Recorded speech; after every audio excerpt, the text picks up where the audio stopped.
विशेषण जो शब्द संज्ञा या सर्वनाम की विशेषता बताते हैं विशेषण कहलाते हैं। रोहन काली कमीज पहनकर बाजार गया। यहाँ पर कमीज की विशेषता है काली, तो काली यहाँ विशेषण पद है। विशेष्य जिस संज्ञा या सर्वनाम शब्द की विशेषता बताई जाती है उसे विशेष्य कहते हैं। जैसे कमीज यहाँ संज्ञा है, यानी जिस संज्ञा या सर्वनाम शब्द की विशेषता बताई जाती है तो कमीज की विशेषता बताएगी या कमीज यहाँ विशेष्य है।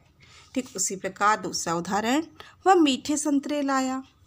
यहाँ पर संतरे की क्या विशेषता है? मीठे। मीठे यहाँ विशेषण है, संतरे यहाँ विशेष्य है। प्रविशेषण जो शब्द विशेषण की भी विशेषता बताते हैं प्रविशेषण कहलाते हैं। जैसे विभा अत्यंत रूपवती थी। विभा की क्या विशेषता है? रूपवती। रूपवती क्या है? यहाँ विशेषण है, तो विशेषण की भी इसमें क्या विशेषता है? अत्यंत, तो अत्यंत यहाँ प्रविशेषण है। रमेश बहुत ईमानदार है। यहाँ ईमानदार की भी विशेषता बताई गई है बहुत, तो बहुत प्रविशेषण है। मजदूर बहुत मेहनती है। मेहनती की भी विशेषता बताई गई है, मेहनती विशेषण है, विशेषण की विशेषता है बहुत, इसलिए यहाँ बहुत प्रविशेषण है। विशेषण के भेद जानेंगे।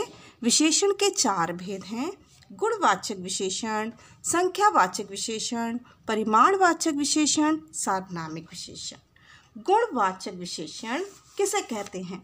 जैसा कि नाम से ही स्पष्ट है, वे विशेषण जो अपने विशेष्य के गुणों की विशेषता का बोध कराते हैं उन्हें गुणवाचक विशेषण कहते हैं। बच्चों, गुणों से यहाँ तात्पर्य है किसी वस्तु या व्यक्ति के रूप, रंग, आकार, स्वभाव, अवस्था, दशा, स्थिति, शील आदि का वर्णन करना। बच्चों, विशेष्य यानी संज्ञा पर आप कैसा या कैसी से प्रश्न कीजिए। उत्तर में आपको जो विशेषण मिलता है वह गुणवाचक विशेषण ही होता है। जैसे रोहन कैसी कमीज पहनकर बाजार गया। रोहन काली कमीज पहनकर बाजार गया, तो यहाँ काली गुणवाचक विशेषण है। वह मीठे संतरे लाया। वह कैसे संतरे लाया? मीठे, तो यहाँ मीठे गुणवाचक विशेषण है। खरगोश बुद्धिमान है। खरगोश कैसा है? बुद्धिमान, तो यहाँ बुद्धिमान गुणवाचक विशेषण है। संख्यावाचक विशेषण। संख्यावाचक विशेषण किसे कहते हैं ये जानेंगे। जिन शब्दों से संख्या का बोध होता है, जिन शब्दों से संज्ञा तथा सर्वनाम की संख्या संबंधी विशेषता का बोध होता है उन्हें संख्यावाचक विशेषण कहते हैं। बच्चों, संख्यावाचक विशेषण के 2 प्रकार हैं: निश्चित संख्यावाचक विशेषण, अनिश्चित संख्यावाचक विशेषण। निश्चित संख्यावाचक विशेषण जिन विशेषण शब्दों से संज्ञा तथा सर्वनाम की निश्चित संख्या का बोध होता है उन्हें निश्चित संख्यावाचक विशेषण कहते हैं। ये विशेषण बच्चों गणनीय होते हैं, जिनकी गणना की जाती है, जिसे गिना जाता है। जैसे 30 विद्यार्थी, 5 केले, 10 सेब। जैसे उदाहरण लेते हैं, एक वाक्य देखते हैं। इस घर में 15 लोग रहते हैं, तो 15 यहाँ निश्चित संख्यावाची विशेषण है। मेरी बहन 5वीं कक्षा में पढ़ती है। 5वीं यहाँ निश्चित संख्यावाची विशेषण है। अब पढ़ेंगे अनिश्चित संख्यावाची विशेषण के बारे में। जिन विशेषण शब्दों से बच्चों निश्चित संज्ञा या सर्वनाम की निश्चित संख्या का बोध नहीं होता उन्हें अनिश्चित संख्यावाचक विशेषण कहते हैं। बच्चों, ये विशेषण अगणनीय होते हैं, इनकी गणना नहीं की जा सकती। जैसे कुछ लोग दिल्ली से आए हैं, तो कुछ यहाँ अनिश्चित संख्यावाचक विशेषण है। कुछ छात्र थोड़े लड्डू, सब बच्चे अनिश्चित संख्यावाचक विशेषण हैं। अब हम पढ़ेंगे परिमाणवाचक विशेषण के बारे में। जो परिमाणवाचक विशेषण जिन विशेषण शब्दों से संज्ञा शब्दों की मात्रा तथा परिमाण का बोध होता है, उन्हें परिमाणवाचक विशेषण कहते हैं। जैसे 10 किलो चावल, 1 लीटर दूध, थोड़ा अनाज आदि। बच्चों, इसमें भी दो भेद हैं, निश्चित परिमाणवाचक और अनिश्चित परिमाणवाचक। जिन विशेषण शब्दों से संज्ञा या सर्वनाम की निश्चित मात्रा का बोध होता है बच्चों, उन्हें हम निश्चित परिमाणवाचक विशेषण कहते हैं। जैसे 4 किलो दाल, 2 मीटर कपड़ा, 3 लीटर दूध आदि। अनिश्चित परिमाणवाची विशेषण जिन विशेषण शब्दों से परिमाण की अनिश्चितता का बोध हो, उन्हें अनिश्चित परिमाणवाचक विशेषण कहते हैं। जैसे कुछ चीनी, थोड़ी दाल, बहुत आटा आदि। आप विशेष्य पर कितना, कितने से प्रश्न कीजिए, उत्तर की प्राप्ति होगी तो वह परिमाणवाचक विशेषण होगा। इसके बाद बच्चों हम पढ़ेंगे सार्वनामिक विशेषण। सार्वनामिक विशेषण किसे कहते हैं? जैसे जब किसी सर्वनाम का प्रयोग संज्ञा की विशेषता बताने के लिए किया जाता है, उसे सार्वनामिक विशेषण कहते हैं। जैसे वह घर मेरा है। घर क्या है? संज्ञा है। संज्ञा से पहले वह क्या है? शब्द सर्वनाम है। तो संज्ञा से पहले जो सर्वनाम शब्द वाक्य में प्रयुक्त किए जाते हैं, सार्वनामिक विशेषण कहलाते हैं। मेरा विद्यालय बहुत बड़ा है, तो इसमें मेरा ये सर्वनाम शब्द है, विद्यालय संज्ञा है। इन वाक्यों में बच्चों, जो हमने अभी वाक्यों के उदाहरण दिए, इन वाक्यों में वह और मेरा सर्वनाम शब्द है, परंतु ये घर तथा विद्यालय की बच्चे विशेषता बता रहे हैं, इसलिए ये सार्वनामिक विशेषण है। क्रिया।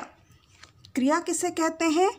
किसी काम के करने या होने का बोध कराने वाले शब्दों को क्रिया कहते हैं। जैसे रामू खेलता है, शेर दहाड़ रहा है, तो ये क्रिया है, दहाड़ रहा है, खेलता है। धातु। क्रिया के मूल रूप को धातु कहते हैं। क्रिया के मूल रूप को क्या कहा जाता है? धातु। जैसे पढ़, लिख, सीख, गा, गिन, ये मूल रूप है क्रिया का।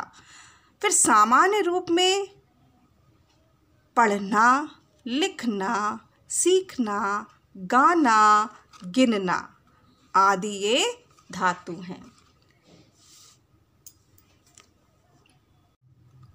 क्रिया के भेद। क्रिया के मुख्यतः कर्म के आधार पर दो भेद हैं, अकर्मक क्रिया, सकर्मक क्रिया। सबसे पहले जानेंगे अकर्मक क्रिया के बारे में। अकर्मक क्रिया किसे कहते हैं?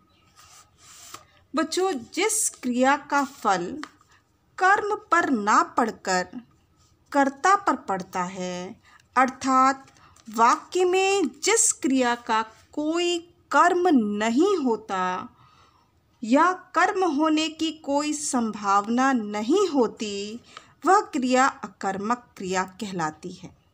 जैसे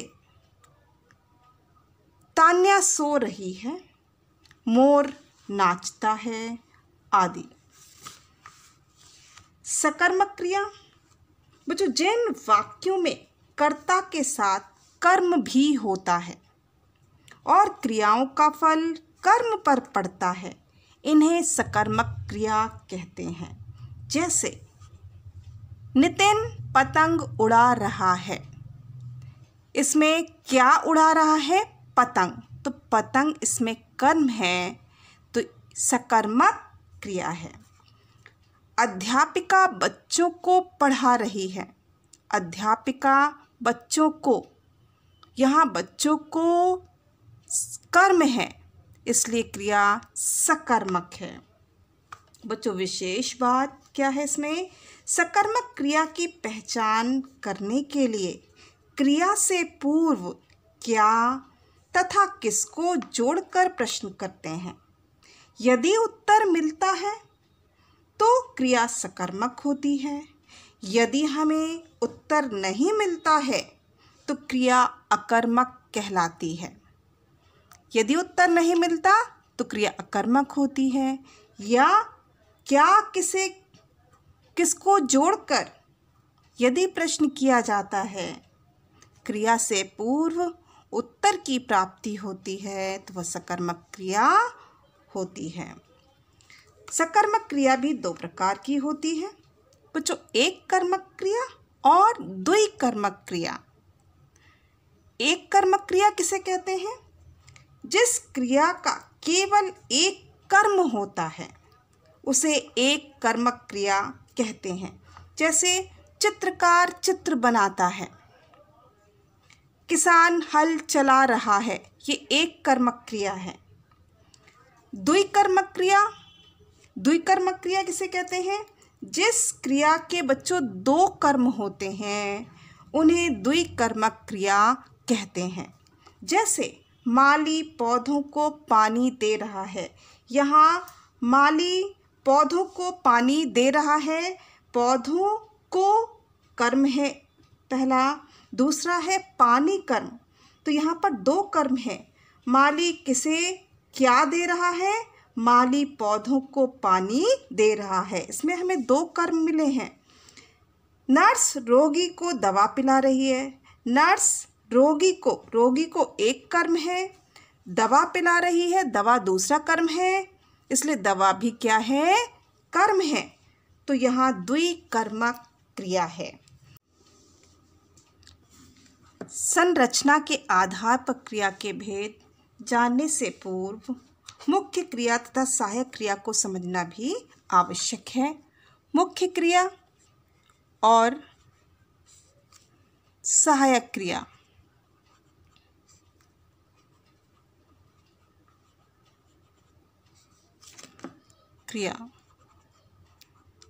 सबसे पहले जानेंगे मुख्य क्रिया के विषय में। कर्ता अथवा कर्म के मूल कार्य को मुख्य क्रिया प्रकट करती है।